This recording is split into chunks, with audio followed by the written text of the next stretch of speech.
So we've got the inspection light on this Corsa, as we can see there, just on the dashboard. So after a service, how do we reset that? So let's have a look. So start with the ignition off, and then what I'm going to do is just tap the button once. We can see our mileage come up. And then what I'm going to do is just put my foot on the brake. So that's on the brake now. I'm going to press and hold this button while then turning the ignition on. We can see inspection starts flashing. I'm just going to hold it with my foot on the brake still at exactly the same time, still holding. Inspection has now gone to 4 dashes. Take my finger off the button, take my foot off the brake, and then I can turn the ignition back off, key out, put it back in, start it up.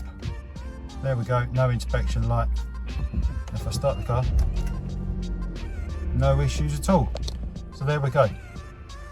So hopefully that's been useful. If you've liked it, please do give us the thumbs up down below, and remember to subscribe. Thanks for watching. All the best. Cheers.